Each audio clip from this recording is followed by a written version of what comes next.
Hey, welcome, Faithful Politics listeners and and viewers if you're watching on our YouTube channel. I am your political host, Will Wright, and I'm joined by Josh Bertram, the faithful host. Say hi, Josh. Okay, now we know it's working. Hello. And this week we have some special visitors with us. We have Corey Nathan and Jessica Stone from Talkin Politics and Religion Without Killing Each Other visiting us from their podcast. So welcome, guys. Thank you. Nice to be here. You guys are so special. Jazz hands. Yeah. So it's not like you guys need any introduction, but clearly you're so famous. Go on.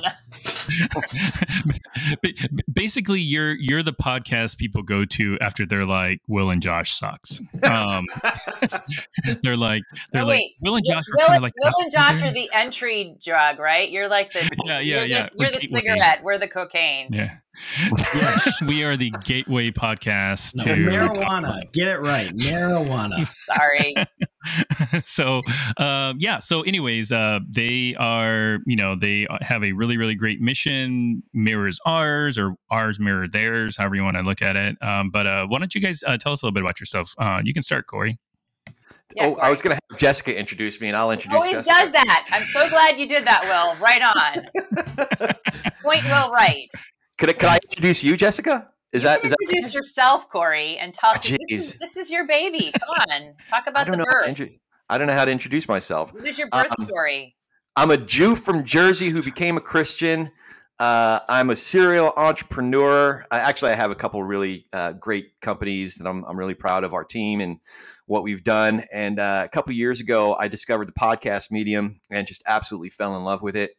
So we're and Talkin Politics and Religion Without Killing Each Other is my little baby. We're producing a couple other programs right now, but this is just at the very intersection of my passion, and grateful to be here. Thanks for having us, Will. Thanks for having us, Josh.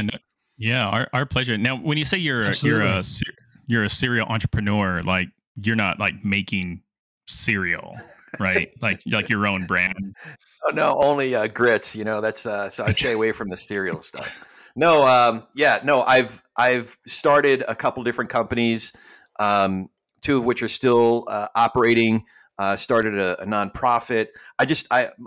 Sometimes my creative brain is applied to businesses, and I love the challenge of tackling different businesses and different industries and fields, and seeing how different great concepts apply. Consultancy businesses are very different than service businesses.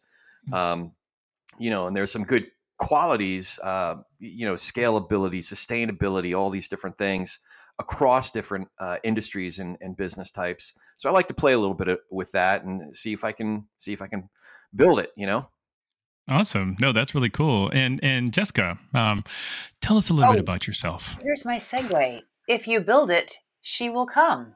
And he did. And I did. Oh man, crossing the divide. That was a strange crossing of a divide right there. They're usually much smoother segues in our podcast, I'm sure.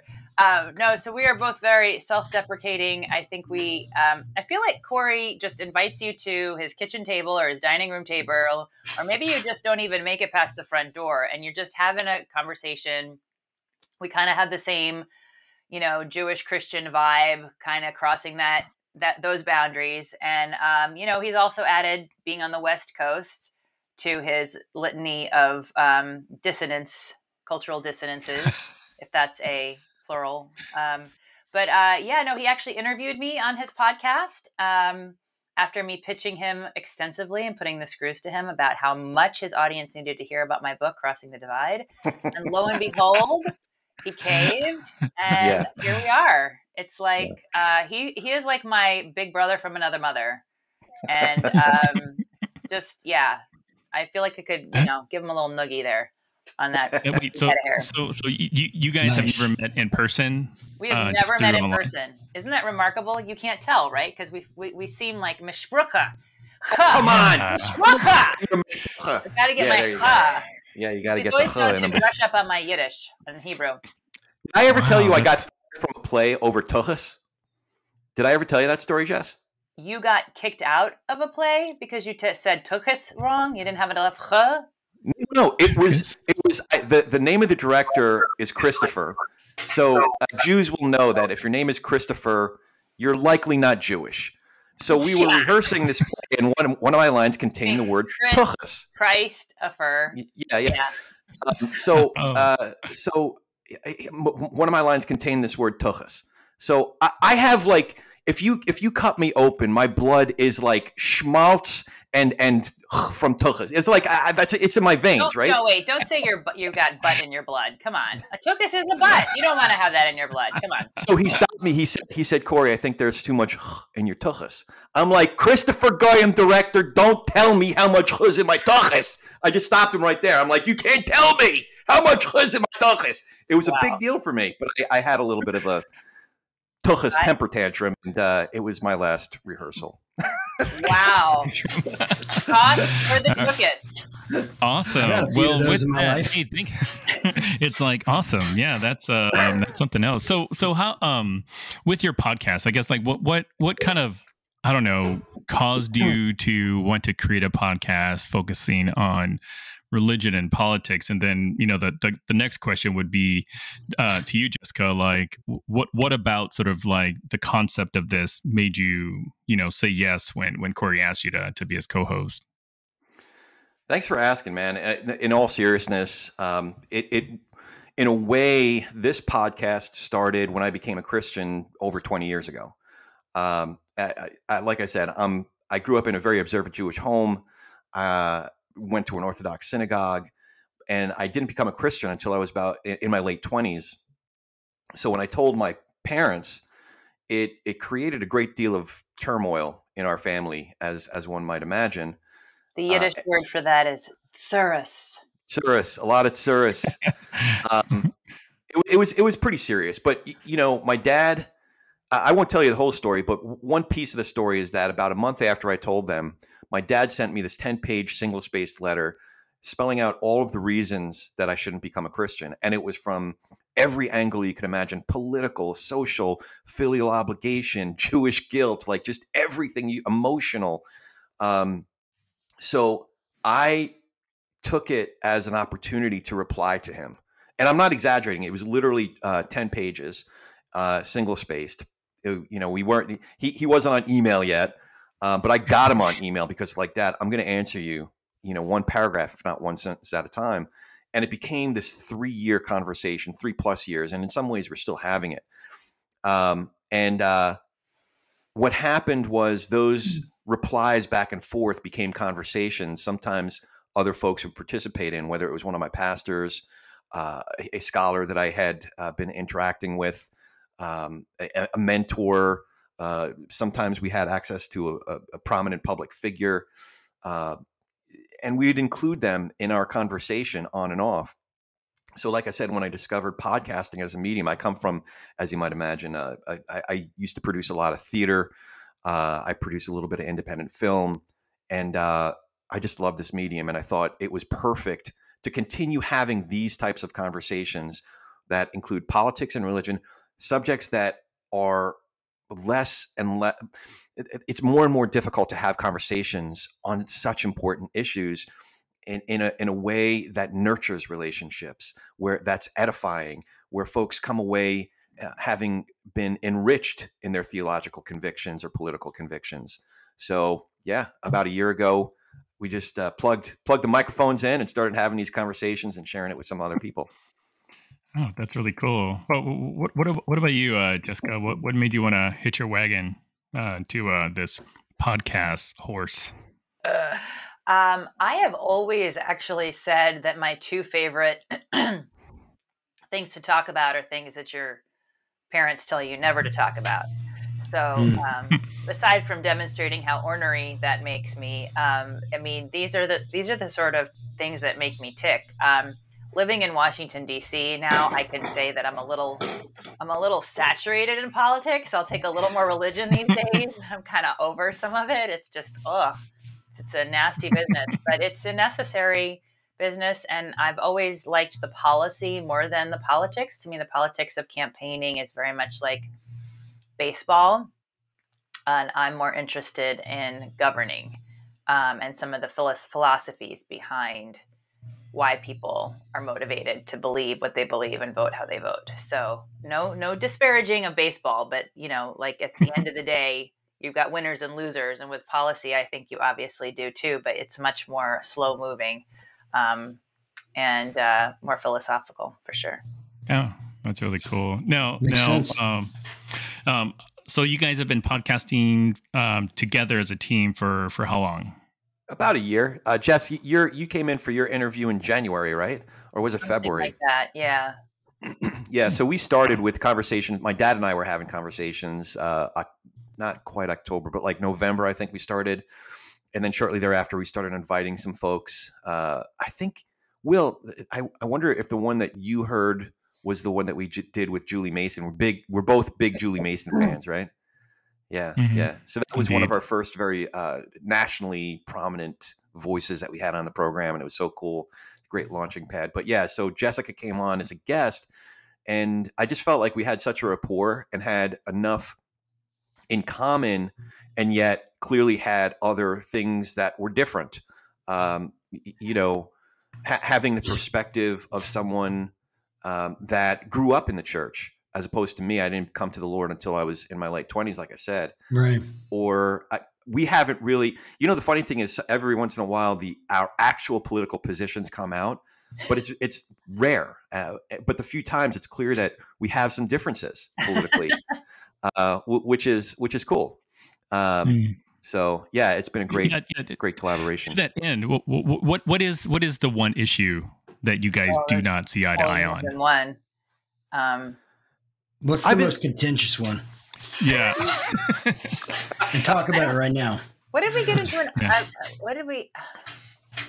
Well, I think, a lot of it centers around President Trump, which I covered President Trump. And I think this is more stylist. Maybe this is less of an issue, but a approach.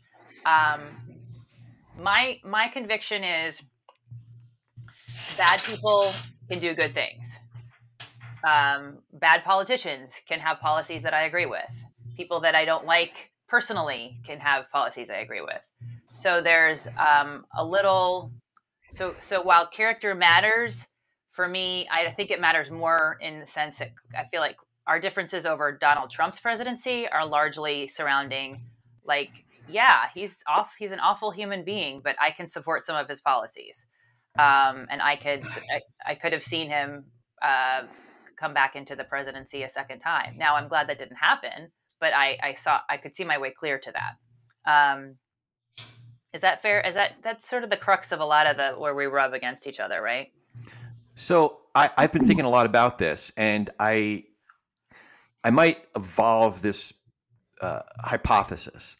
Okay. But I've been realizing that there is a certain ecosystem in what used to be known as Republican circles or conservative circles, but all of that has been redefined, I think, over the last 5-6 years. But call it like traditionally conservative, the Fox News kind of ecosystem, the Rush Limbaugh ecosystem, and all of the the whole media culture. There's an ecosystem to it, and there's also an American evangelicalism. There's an ecosystem to it. I think where I have continually looked like I was at odds with either the conservative ecosystem or the American evangelical ecosystem is where there are, for the church side, what I consider to be extra biblical lines in the sand. Like it has nothing to do with scripture. It has nothing to do with, theological frameworks that are based in scripture and the body of Christ. But if you have to have these things in order to be a good Christian, and sometimes it's silly. I shared a story about a guy was telling me how well he was doing it, bringing people to the Lord, as if like he gave them a token and they, cashed in their token or something. And he's like, yeah, the number one thing is I'm the only guy at work that doesn't cuss. And I'm like, are you Are you fucking kidding me? A little bit more salty than that. I'm like, this is what it means to be a Christian. But so some of that stuff, it's a silly way of illustrating that, like, I don't buy into it.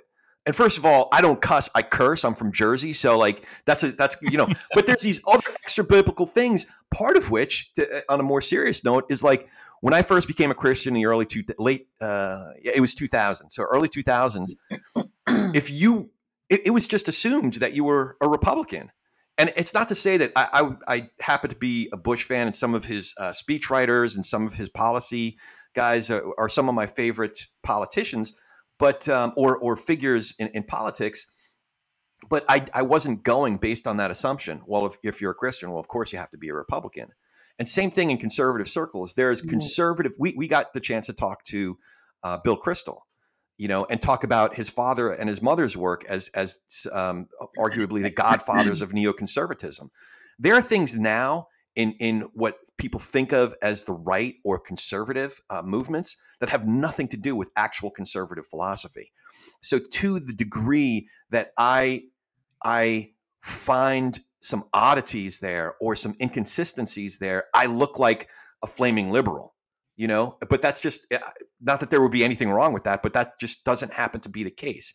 I just don't sign on to these secondary and tertiary character traits that have now become primary to conservative movement and American evangelicalism. Do you agree with Corey, Jessica?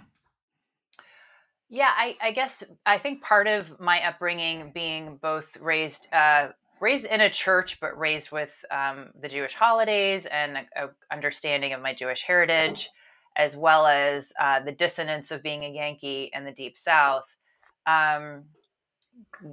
gave me the sense early on that I shouldn't confuse Christianity with Southern hospitality and culture, and particularly because the church that we were part of in the early part of my life did make those things equivalent, like basket weaving, not working outside the home, cleaning the pastor's toilets. Those were like what you had to do when you were I have some toilets that are pretty dirty. Talk to your wife about it.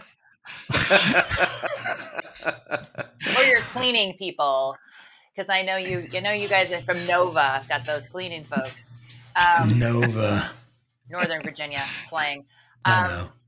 Yeah, so I think for me, because my dad was a new convert like Corey is, he was able to separate those things. And I don't know, just the Spirit of the Lord in my life was very much like, look, I am not a cookie cutter kid like these other girls. I like to play rough. I like to be dirty. I don't want to wear a skirt. I don't want to wear a bow.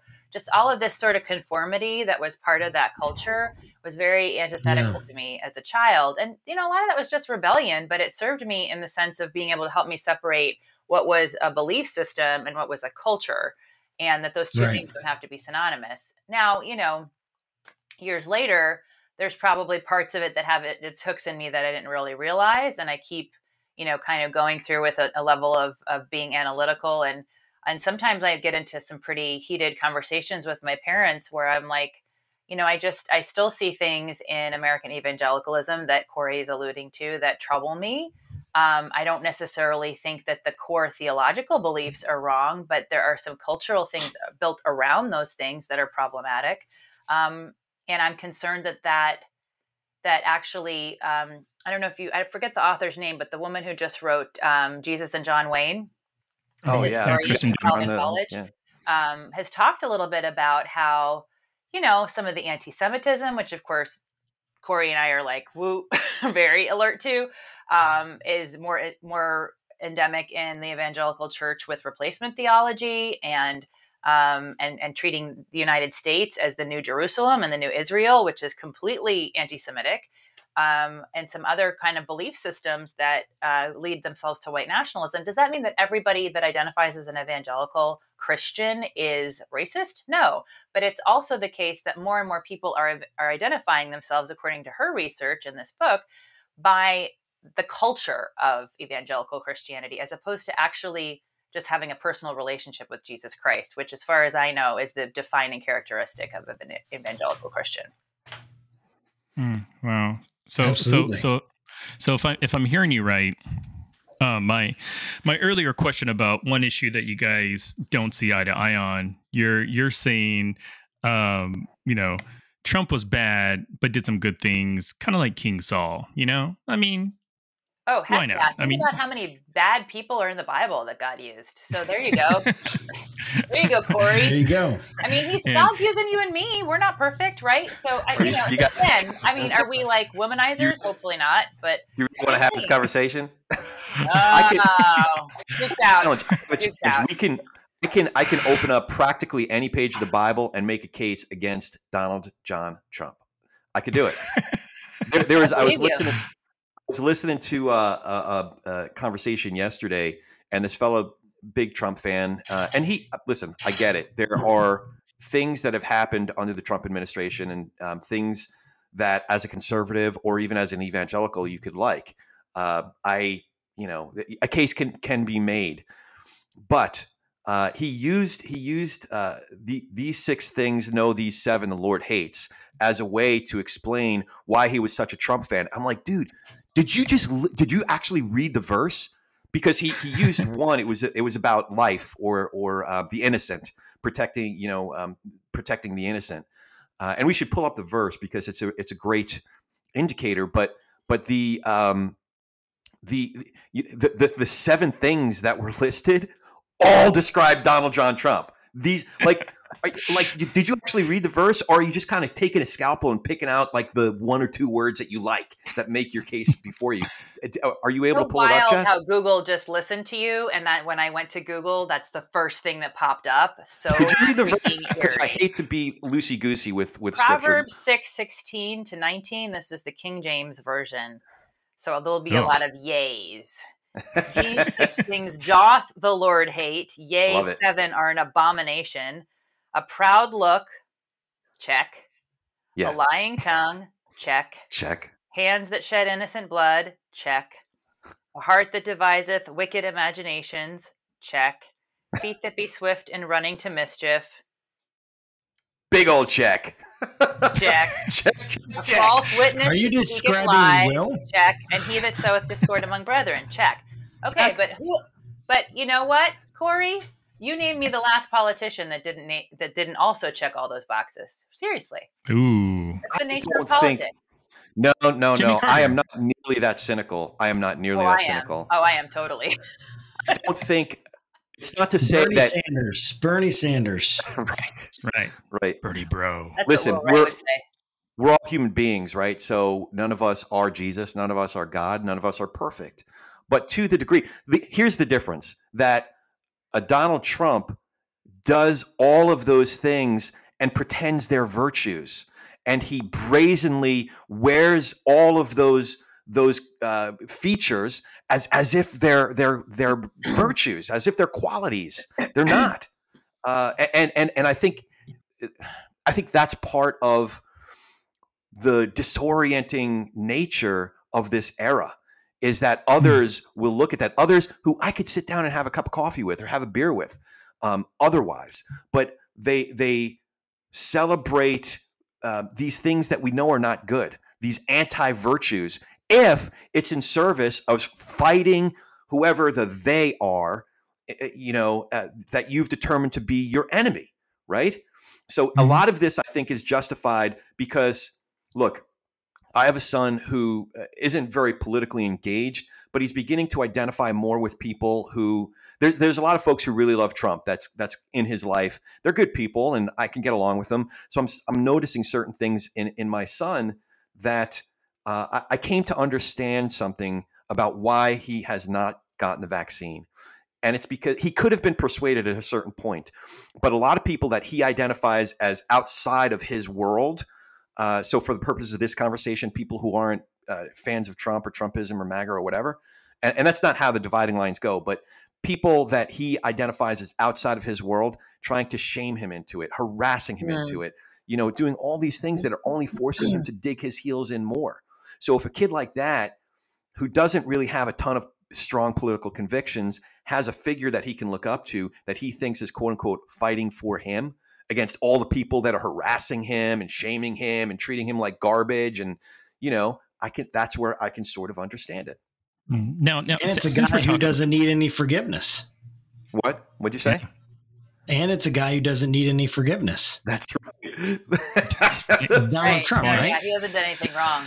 Yeah. That's right. Well, since we're talking about Trump, I'm curious. Like, so in Virginia, we actually have a gubernatorial race coming up. Early voting's already started, and I'm curious. Like, do you think Trump is good for Glenn Youngkin's candidacy, or do you think it will backfire?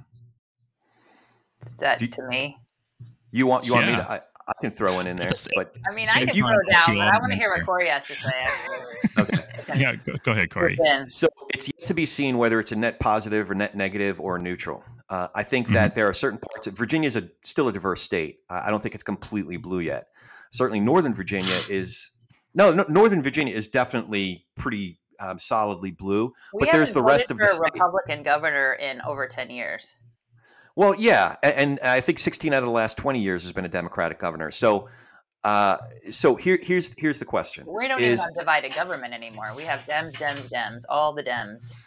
But here's the thing: for Youngkin, there are parts of the state where if you are not singing, the Trump tune, note for note, and hitting like anti-vax and anti-democracy and like whatever the Trump stuff is nowadays. It's hard to keep up, but he can't, like, he'd have to go to a certain part of the state and speak to red hat wearing people and saying, "Oh, the election fraud," and those mandates, they're fascists who are trying to do these vaccine mandates.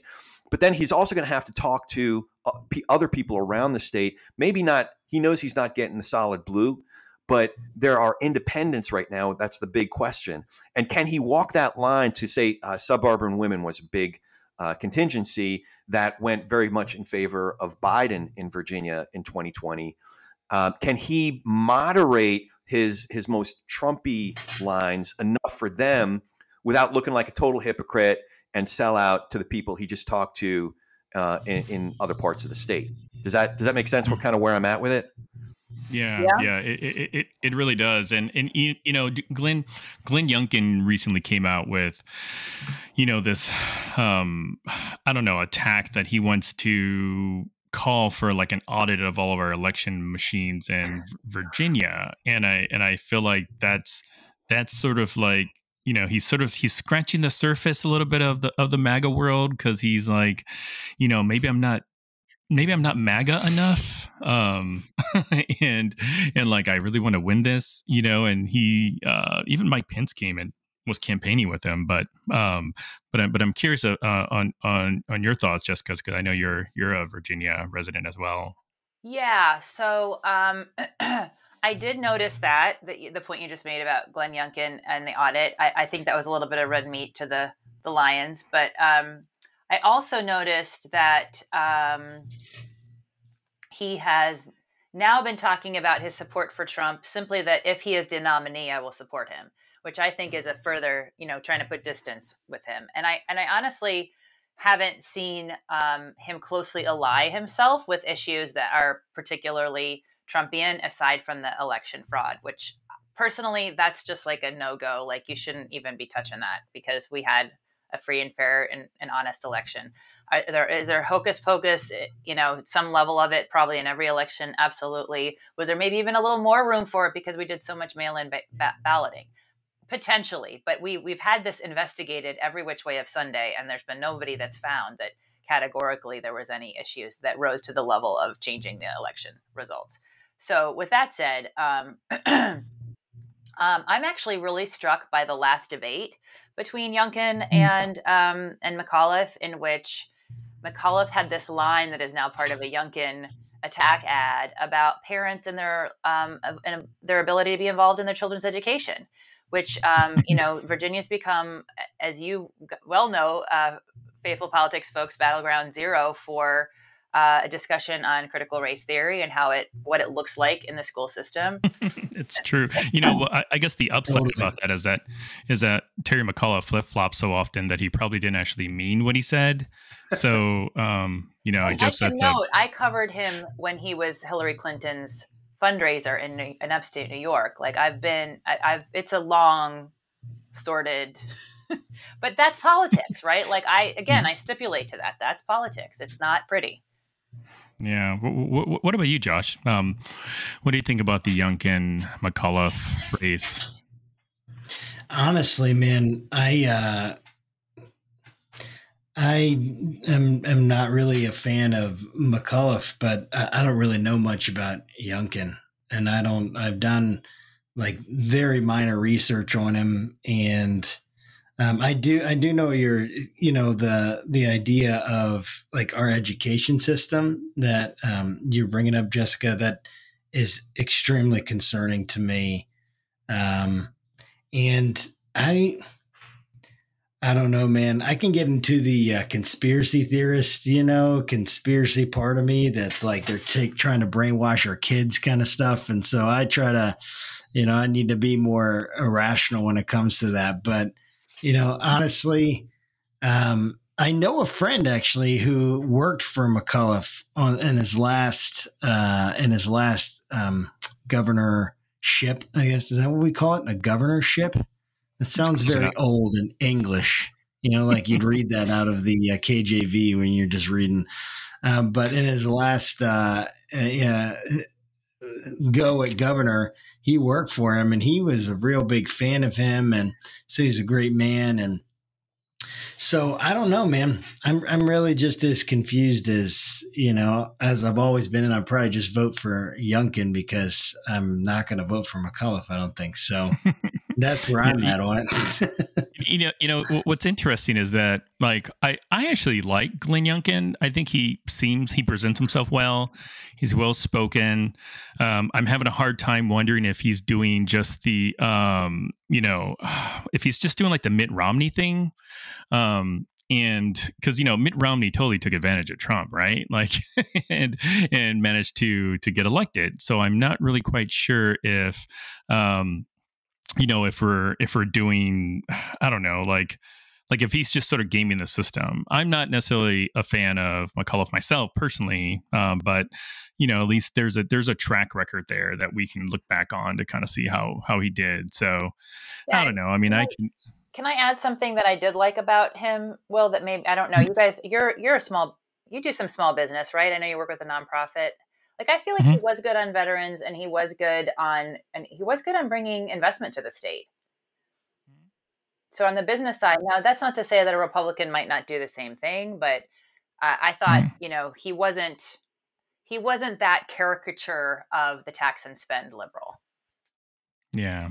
Yeah, that's true. So, one other issue that's sort of plaguing Virginia and probably the country as we know it is recently. I don't know if you guys were affected by the great Facebook blackout of 2021. You guys remember that? Were. Yeah, of course. Man, that was crazy times, huh? For me personally, I was severely impacted because Facebook is where I do like 100% of my vaccine research. So great. In the 6 hours that I was down, I was like, I had to like go to like this website. I think they call it the CDC or something, and they were spouting. You can't trust those guys. All kinds of crazy stuff like vaccines work, and social distancing. I mean, who are they? Yeah. But I'm curious. How did the great Facebook blackout affect you guys? Punting. I'll start with Jessica. I started eating again because I don't have anorexia due to Instagram. We are not holding punches today, are we? Oh boy.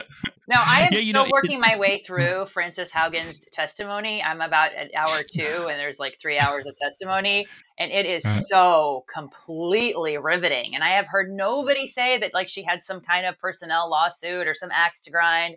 like it's been really remarkable that just Facebook is like denying it, but not personally attacking her.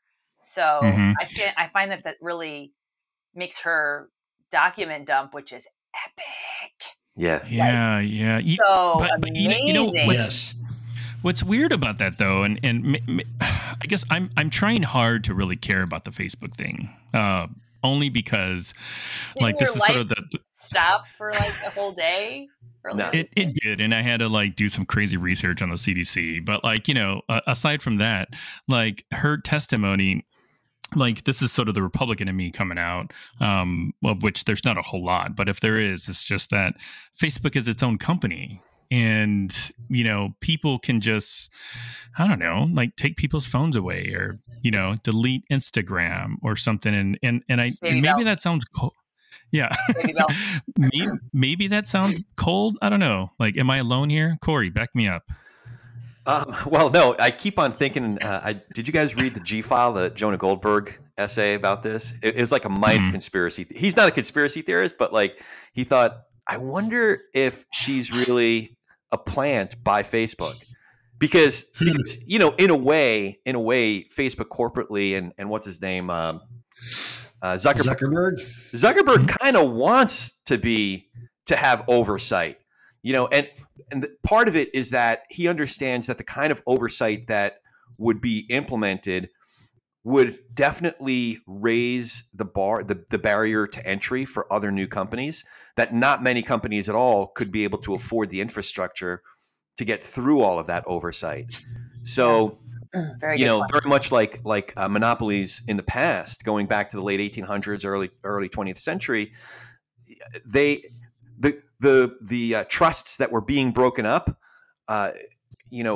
wanted oversight in a way, but the oversight that they wanted to have a say, in what oversight that was going to be. So I don't know. It's a minor conspiracy theory that the whistleblower is actually a plant by Facebook. But to your point, Will, I don't. So it's not an issue that I have this particular event and the whistleblower. I can't say that I'm an expert on it, or it's one of my top 3 to 5 issues that I'm so passionate about, except to the extent that it's within the context of where we are as a society, right? What does this all say about us as a culture, as a country, and how are we lining up about it? And before those borderlines start to harden, it's curious to see how we're shuffling on each side of it, So that's where it interests me. Like one of the things that Goldberg said was conservatives are kind of for it, the oversight of Facebook, kind of for it, kind of against it. It depends what the Democrats want, and so that they can know what the other side is going to be. Exactly. So. I mean, I thought it was absolutely fascinating when I haven't listened to the testimony yet, but I read through the basically just it's like the United States Senate Committee on Commerce, Science, and Transportation, the statement of Francis. How do you say it? Haugen? Yeah. Haugen. So, but just it's unbelievable. One of the paragraphs when I read, so I used to work at Facebook and joined because I thought Facebook had the potential to bring out the best in us. But I'm here today because I believe Facebook's products harm children, stoke division, weaken our democracy, and much more. The company leadership knows ways to make Facebook and Instagram safer and won't make the necessary changes because they have put their immense profits before people.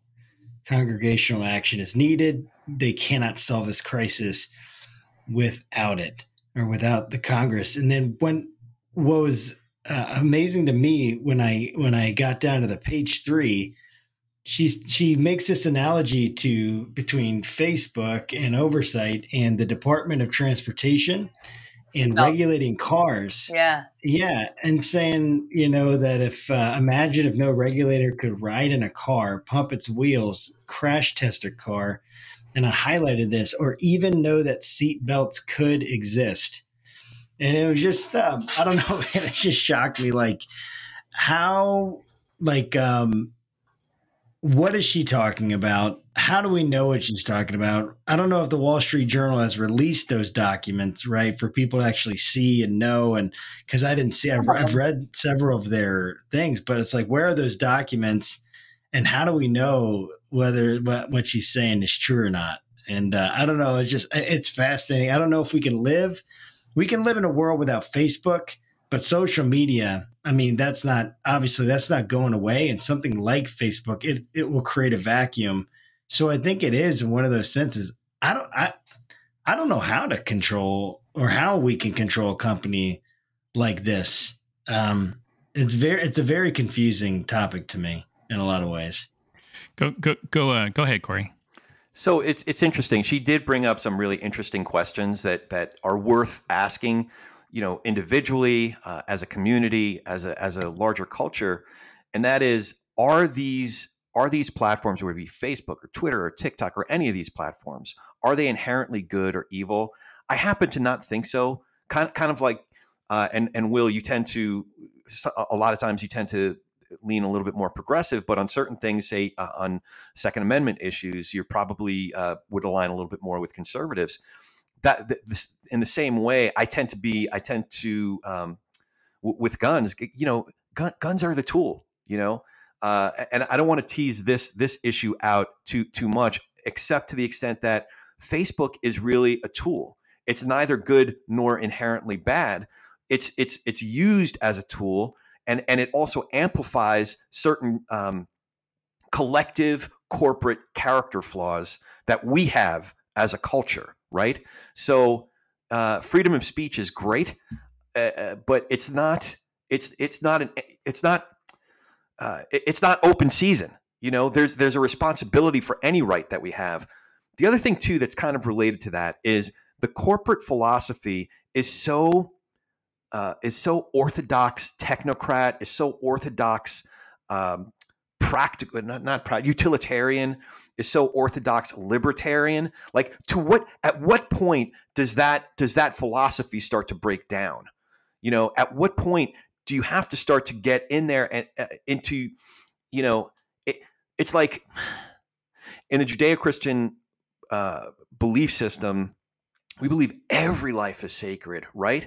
But in the totally utilitarian philosophy system, or the completely, cold, some forms of libertarianism, it's like, well, if a couple people die, all right, that's live and let live and die. So I think that seems to be where Zuckerberg is at. He has philosophies the way that Spock would have philosophies, without really valuing not just life and death, but like the quality of human lives and how his platforms are affecting those human lives that are using it. Got it. Did you have something to say, Jessica? Never. Did you guys, any of you see The Social Dilemma? Yeah, sure. Yeah. So to me, after having seen that, for listeners who haven't, it confirms that there is an intentional design behind social media, and in particular Facebook, towards addiction. That they are intentionally trying to elicit dopamine hits into your brain through the use of technology hits, like the like button primarily, and other ways of getting a sense of value about yourself. So I think that's where I differ from you, Corey. Like, I would love to think about this as just the tool, but when it's designed towards addiction, and it's designed towards keeping me on it because that's how it makes money, which is it's fundamental to its business model. And I think we can arguably all see the social ills that have taken place, correlation, not causation, but ever since we had the internet and social media, we're seeing higher suicide rates, more bullying. We're seeing a lot of social changes that, maybe they're not all attributable, but it just makes me really concerned. I mean, and having been the only teenage girl on the panel, like, it sucks. It sucks, the comparison and the body dysmorphia and the way you're always comparing yourself physically, how you're dressed and how much you weigh and what you're wearing. And I just can't even imagine if I'd had to live that part of my life. in any way, shape, or form on social media. Got it. Josh? Yeah, I mean, I tend to agree with you, Jessica, in the sense that, I was thinking about the gun analogy you're making, Corey, and what I was thinking about is that, we can go and we can find ways to, build guns and see what's inside of them and figure it out, with not too much, like the design is very well known. And I'm not saying you're trying to make some kind of complex argument with that. I'm not even saying that. Like, I agree with you. It's a tool. You can delete it. You can, no one's making you go on Facebook. You don't have to use it, right? Just like you don't have to do cigarettes. This is one of the analogies she pointed out. You don't have to do. Just to be clear, I'm not completely making that argument. I'm not saying that it's not. No, totally. It's not good or bad. Or that it's purely a tool. I was just using that as a starting point for other questions that I'm asking. No, totally. That makes a lot of sense. And I think what's concerning to me most about it, and it's like, okay, on both sides of this, like on the one side, like if they're truly hiding things, like they don't have any accountability. Like, anytime you're just accountable to yourself, that's dangerous. That's just not wisdom. Anytime it's just you and you're the one that's just accountable to you and nobody else can speak into your life. And I would include that on a corporate level. Like, no, there is no other corporation. They're truly hiding things from this oversight. I don't even know what the oversight board is. I didn't know they had an oversight board, or whatever it means that she's mentioned there. So, I mean, this is totally like, but it's just like human nature. The more power you get, it tends to corrupt. It has a corrupting energy to it, a corrupting presence to it, from the beginning. The more power you get and the less accountability you get, it will tend to emphasize that negative part, I think, of human nature and the human psyche. And when I'm thinking about like what's going on with Facebook, on the one hand, I'm like, yeah, they should get oversight, and I'm seeing the analogies with like the tobacco companies and with the things. And to your point, Jessica, it's created to be addictive. Okay. And then on the other side, I'm just like thinking like, oh man, like, do we really want, like, one of the questions you always ask, I remember watching this lecture series on constitutional law. And it was like, one of the questions you always ask is, yeah, maybe in this case, we would like the court to side with this person or whatever. But do we want the court to make a decision where in every case, the government has this power to tap your phone, to invade your privacy, to go into a business and, get all their information and make everything like given to them? Like, think about Apple and the FBI issue.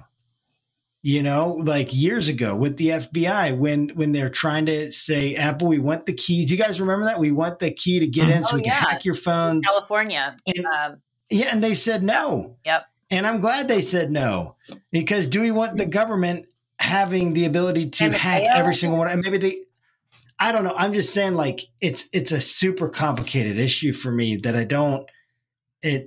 it doesn't seem like black and white. And by the way, I just don't like Zuckerberg. I don't know why I don't like him, but I just look at him and he's just like, and I just want to punch him. And maybe like there's some like, like there's just like this repressed anger in me. I'm sure there is, but I just look at him and I look at his smug look on his face. He's always like this smug look when he's talking to Congress. And I'm like, can they just like arrest him? Like, and then not do it with anyone else. Like, just like arrest him and take his fortune and give it to me and Will and you guys so we can, do good things with it. That's totally outside the point, but. No. Redistribution of wealth, Josh. Yeah. See, I only to us though. I'm convinced the longer Josh hangs out with me, the more progressive and liberal he gets. When he starts. I don't like this, Will. I don't like it at all, dude. Espousing socialism, and all kinds of other stuff. But anyways, put mittens on before long. It's true. Yeah, you're going to start smelling like patchouli, and start wearing hemp related clothing, whatever. So one last thing, I didn't actually even tell Josh about this, but we're going to play a little bit of a game. This is sort of our first annual, first iteration game that Faithful Politics has ever had. And I hope you guys will enjoy this. But we are calling this game, They Said What? Oh yeah. So on this edition of They Said What, the theme this go around is going to be the Bible, Biden, or Balky, and I'm going to be reading a bunch of quotes to you, and you have to guess if it's Biden, the Bible, or Balky. And if you don't know who Balky is, so if you are if you are Balky, he is Balky Bartokomous. He's a fictional character played by Bronson Pinchot in the television sitcom Perfect Strangers. And he comes from a fictional island of Mypos. It's like this place in Greece, but it's a made up place. But he speaks with a really, really heavy accent. It's really funny. Like it came on the 80s, I think. Yeah, I think the prominent religion in that country is Pastafarian. It might be, yeah. He might be a part of the Flying Spaghetti Monster church. Yeah. So I'm gonna read a line, and then you guys have to tell me if it's the Bible, Biden, or Balky. And I'm just going to we'll just go sequentially. So I'll go to Josh. Have like a buzzer. No, yeah. I'm just gonna pick you guys, and then you guys have to keep your own score, so that way you can tell who's gonna win. Well, that's fair. Right, so we will go to Josh. Josh will have the first one. This should be an easy one. So the quote is, "Now we are so happy, we do the dance of joy." Who said it? Bible, Biden, or Balky? Balky. That's correct. All right. Let's see. So, Corey, your line. Let's see. All right. Is this? "All right," he said. "I'll let you bake your bread over cow dung instead of human dung." Oh, that's you're trying to throw me off the scent, but so to speak. But I think I just got through reading. I'm in Daniel now, so I'm in the prophets. So I believe that that's the Bible. All right. Yes. You got it. Just so we all clear, Josh is a pastor. But I'm just read my Bible. And Corey's not. Somebody got his Bible right. I won't be. Yeah, I'm clearly getting grace and humility right now. Yes, totally. My face. I want my sticker. Okay, Jessica, your quote. "Stand up, Chuck. Let him see you."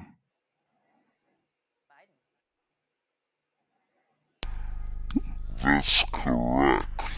All right. Yes. It is a Biden quote. Just for some context, during a 2008 campaign rally in Missouri, Biden actually asked the audience to stand and applaud State Senator Chuck Graham, who Chuck Graham, by the way, is a paraplegic and is confined to a wheelchair. So, Josh, you will go I thought he was next. talking about Chuck Schumer. No. Let's see. Josh. Your quote. "We hold these truths to be self-evident. All men and women are created by the thing." I would have to say Biden. All right. Yes. You, Corey. Redemption is 9.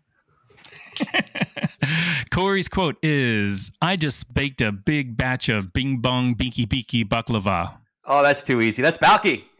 That is Balky. Yeah. It's he said it in response talking to his cousin Larry, where after he said that, Larry said bing bong beaky beaky baklava, and then Balky said, "Bingo, want a big bite, booby?" And then Larry said, "Better not, buddy." And then Balky said, "Bummer." Larry says, "Bitter, Balky?" Anyways, we can go on. I won't recite the whole line, but that was the context. So for you, Jessica, your quote is, "Better to live on a corner of the roof than share a house with a quarrelsome wife." You know, my husband says that a lot to me, and when he does, he's quoting from the Bible. All right, good. Not that I'm ever a quarrelsome wife, ever. No, you're a Proverbs 31 woman. Rock on. Yes. All right, Josh, your quote is, oh gosh, there's so many good ones here. Do you know how many women in America would give their eyebrow to have a window seat like this? I would have to say that's Biden. Wrong. Oh, Balky? For real? It is Balky. Corey, for the steal, let's see. Oh, man. Okay, here's your quote. "I mean, you got the first mainstream African-American who is articulate and bright and clean and a nice-looking guy. I mean, that's a storybook, man." Yeah, that's Biden. That's right. Talking about the soon-to-be President Obama. Yeah, nice and clean. Oh, my God. Yes. Okay, and Jessica, I'll give you the last one for the win. Oh, gosh. It's so hard to decide. I will... I know. I didn't want to give him all the Bible ones because he'll probably get them. Okay. Your quote. "And the question is whether or not we should be in a position where you are. Why can't the experts say we know that this virus is going to be, or, excuse me, we know why all the drugs approved are not temporarily approved, but permanently approved. That's underway too. I expect that to occur quickly." That's a trick question. Not the Bible. Biden. It's Trump. All right. Oh, and actually, I had one more. So this one will go to Josh. Wait, do you have that much Trump in your head that you can quote? You know, everything. I mean, this is crazy, Corey. Wait, was it Trump or Biden? I thought it was Trump. Was it Trump? No, I thought you said Biden. I said Biden. He said Trump. Yeah, I said so. It is Biden. The last question will go to Josh. So Josh, your last quote is this. It was Biden channeling his inner Trump. That's right. So your quote, Josh, is, "Oh, this painting? Oh, that's 500,000. I would have to say, I don't know, Balky. No, it's Hunter Biden. Hunter Biden. Oh, right. Man. So, looks like the Talkin Politics and Religion group won. You guys have 1,000 points, so good on you. Good on you. So, yeah, how can people get connected with their podcast, Corey? Thank you so much. It's Talkin Politics and Religion Without Killing Each Other, and it's an apostrophe after the N on Talkin and Killing. Or you can look us up on Instagram, LinkedIn, Facebook, since we all love it, and it's genuinely good and inherently good in all ways. If you look up TP and R Pod, TPANDR Pod. So for Talking Politics and Religion, TP and R spelled out Pod. Awesome. That's great. And Jessica, you have a book, right? I do. That has lots of words. It has 150 pages of words, and we're making the font bigger, so it will have more pages of words, but the same number of words. It's on Amazon. It's also available electronically on Amazon, and it's also now available at your local bookstore. Because there's a course that you're doing with it too, right, Jess? Yeah, I am. I feel really strongly that the skill set that we talk about with respect to cross-cultural competency is very much something that we need to equip our kids with. So whether it's learning how to get along